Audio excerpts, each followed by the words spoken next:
Good morning guys. তো আশা করছি সকলে ভালো আছো। তো তোমাদের জন্য আজকে নতুন একটি ব্লগ, শর্ট ব্লগ। তো ব্লগটি টপিক থাকছে আজকে তোমরা যারা যারা নার্সিং করতে চাও, ঠিক আছে, নার্সিংয়ে তোমরা যারা ইন্টারেস্টেড আছো তাদের জন্য কিছু ফান্ডামেন্টাল শেয়ার করব। সবার ফার্স্ট হচ্ছে মেন্টালিটি, ঠিক আছে। মানে তুমি এখানে নার্সিং ফিল্ডে আসার আগে আমরা ক্যাজুয়ালি অনেকে চলে আসি মাইন্ড প্রিপারেশান না নিয়েই।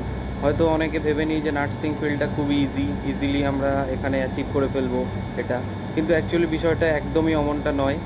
আমিও সেম ভুল করেছিলাম, কিন্তু আমি কোর্স নেওয়ার পরে অনেকটা রিয়েলাইজ করেছি যে অ্যাকচুয়ালি কোর্সটা অতটাও ইজি নয় যতটা আমি আগে ভেবেছিলাম কোর্সটা চুজ করার।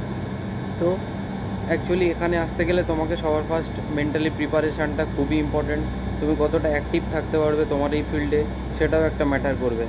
তো সবসময় চেষ্টা করবে কোনো কিছু করার আগে মাইন্ড প্রিপারেশানটা সেইভাবে সেট করার, ঠিক আছে। তো মেনলি যেটা উদ্দেশ্য আমি বলতে চাইবো যে তোমরা এখানে এই কোর্সটি চুজ করলে অবশ্যই তোমরা চেষ্টা করবে আগে থেকে জানার যে এই কোর্সে স্কোপ কী আছে এবং সেই ডিউটি আওয়ার্স কতটা, সেই ডিউটিতে কতটা চাপ নিতে হয়, একটা অ্যাজ এ নার্স তোমার কী কী রেসপন্সিবিলিটি থাকে, অনেক কিছু ম্যাটার চলে আসে। এইগুলো কিন্তু অল ওভার সব কিছু নিয়েই তোমার এই ফিল্ডটা থাকবে। তো অতটাও সহজভাবে নিও না, একটু সবসময় চেষ্টা করবে সিনসিয়ারলি নেওয়ার। তো এবার হ্যাঁ বলে রাখি, তোমরা কীভাবে ইনস্টিটিউট চুজ করবে। ইনস্টিটিউট চুজ করার প্রথম স্টেপ হচ্ছে তোমাকে অথেন্টিকেশান চেক করতে হবে ইনস্টিটিউটের। ইন্ডিয়ান নার্সিং কাউন্সিলে তার অ্যাপ্রুভাল আছে কি না, আর ইনস্টিটিউটটা তার নিজস্ব স্টেটের অ্যাপ্রুভাল আছে কি না, রেজিস্ট্রেশন, যেটাকে বলা হয় আইএনসি রেজিস্ট্রেশন এবং স্টেট রেজিস্ট্রেশন, ঠিক আছে। সেটা হতে পারে ডব্লিউবিএনসি, হতে পারে কেএনসি, ঠিক আছে। তো তোমরা যে যে স্টেটে পড়বে তার নিজস্ব অথেন্টিকেশান চেক করবে এবং Indian Nursing Council authentication check করবে। কোর্স ফিটা অবশ্যই ভ্যারি করবে, তোমার ফ্রেন্ডদের থেকে জেনে নেবে যে কতটা ডিফারেন্স হচ্ছে তোমাদের কলেজের কোর্স ফি এবং অন্যদের কলেজের কোর্স ফি। খুব বেশি ডিফারেন্স থাকার কথা নয়, সমস্ত কলেজের কোর্স ফি ওভারঅল সেম থাকে, ঠিক আছে।